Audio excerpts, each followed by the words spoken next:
Okay, we've travelled up to Liverpool today for some words with Tony Bellew in the famous Rotunda Amateur Boxing Club. Yeah. And yeah, lovely to meet you. How are you, first of all? Thank you very much, and it's an absolute pleasure and happy to have you here at the greatest amateur boxing club the world has ever known. Going back to the heavyweight division though, Anthony Joshua, he finished Robert Helenius with a decent combination, but he still looked gun shy up until that point.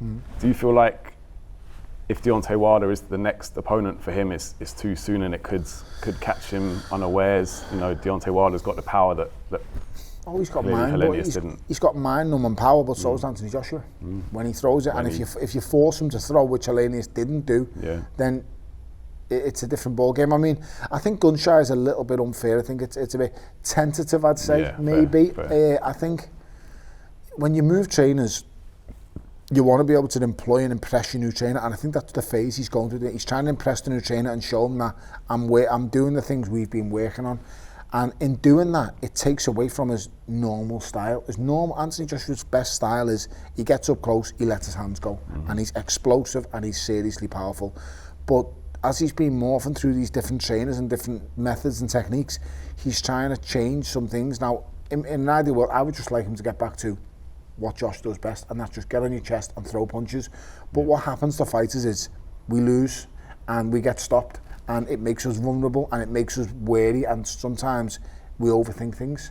And I think that's the phase he's going through at the minute. He knows now he's vulnerable. It's not, if Anthony Joshua would have faced Robert Helenius after he fought Dillian White or after he fought Charles Martin, that fight would have been over in 2 rounds. Right. And he would have wiped him out. But the fact of the fights have had an effect on him, and it's not a bad thing sometimes to let you know you're vulnerable. I've been through it myself. Is a good thing, but it also then doesn't feed into the narrative of what the actual crowd wants and what everyone's turning up to see, because people turn up to see Anthony Joshua because they want to see a knockout. Right. Top and bottom of people turn up to see any heavyweight because he's going to knock someone out. Exactly. Whereas Joshua got the knockout against Helenius, but it was dragged out a little bit. He chose to box a little bit more. It was I wouldn't say safety first, but it was a cautious approach.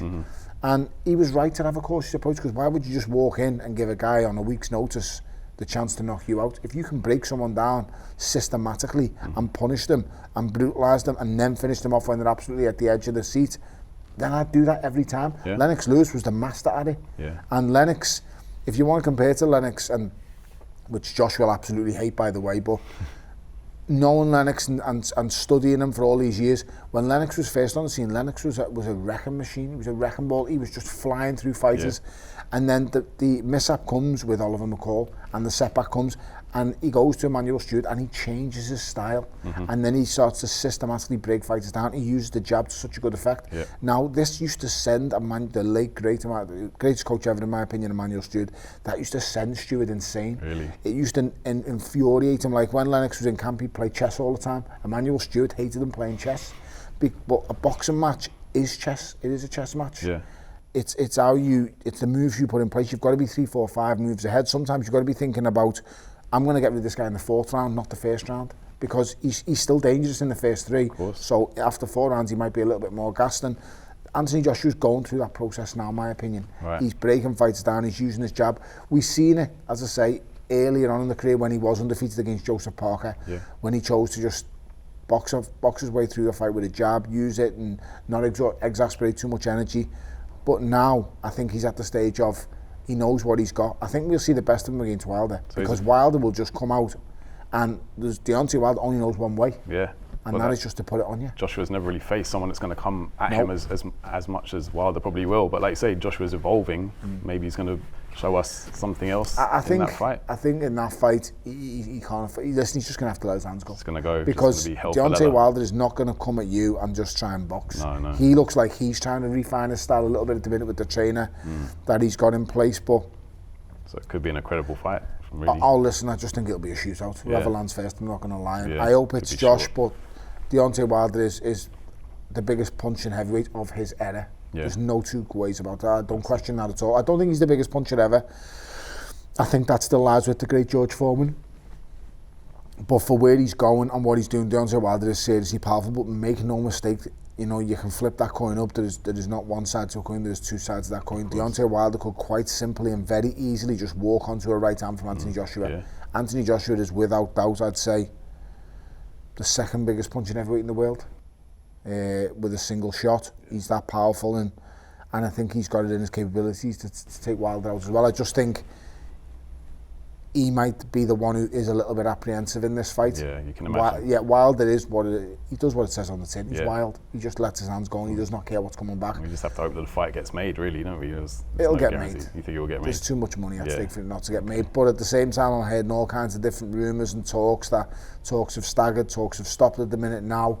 They're looking more towards Fury and AJ instead of AJ and Wilder. But I know for a fact Joshua and Wilder will face each other at some point, and I'd absolutely think it'd be unbelievable to have I've one in Saudi Arabia, but the talk of another fight going to Africa would just be absolutely amazing. That would be, You can imagine, I mean, it would just be like Rumble George in the Jungle Foreman Part 2, and you know, Muhammad Ali all over against Zaire, and I would love to go and attend and see something like that. Let's hope it happens. But speaking of Helenius, I think he subsequently has failed a drugs test. He has. It's happening all too frequently, really, if we see in recent times.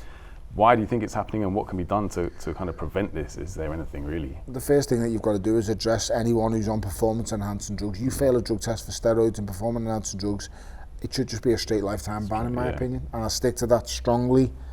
I do think there should be some, not leniency, that's the wrong word, I do think they should be very careful when someone's failing for an over-the-counter substance or a substance that doesn't have any effect on a fighter to improve his performance in the ring, then that needs to be looked at and addressed and assessed. But for me, I can't understand how these fighters are doing it and getting away with it. It's disgusting. I blame the sanctioning bodies, I blame the governing bodies, I blame the boxing board, I blame them all. Because you're not just making an example of one. The perfect, in all the years I've seen of these fails, I think the perfect one and time to do it would have been Jarrell Miller against Anthony Joshua, because this fella was on anything and everything. I mean, he was the walking Hulk. He was just, he was on EPA. He had so many different things in his system. And it's almost like he just didn't care. It was just like, and it was just so blatantly out there, and I was just like, wow, like that's dangerous. And then he was back in the ring last weekend, wasn't he? It's disgusting. And then there was I had another friend called Larry Bellew. Now, I got on great with Larry. I don't speak to Larry no more because I just didn't like what he was doing. And the last time we spoke, he was like, Tony, you don't understand how many's on it. Really? And I was like, doesn't excuse you doing it. No. And he was my friend, and we don't speak no more. So it's sad, really, but it's one of them things. I mean, people will knock me and say to me because I backed Conor Benn. But I would have put my house and life on it. There's not a chance Conor Benn being taking performance-enhancing drugs. But then I take that stance because I know him. But okay, let's just say that he did fail. Then I've got one wrong. Then I need to be told and put straight. But ultimately, it's come back now that he is innocent. So you don't know. But like I say, you can't. Once you fail for performing enhancing drugs and steroids, you should just be banned for life. I just don't see any other way around it. No half measures. Once you do it with one or two fighters, I think the whole game will change. It will go away. I genuinely believe that.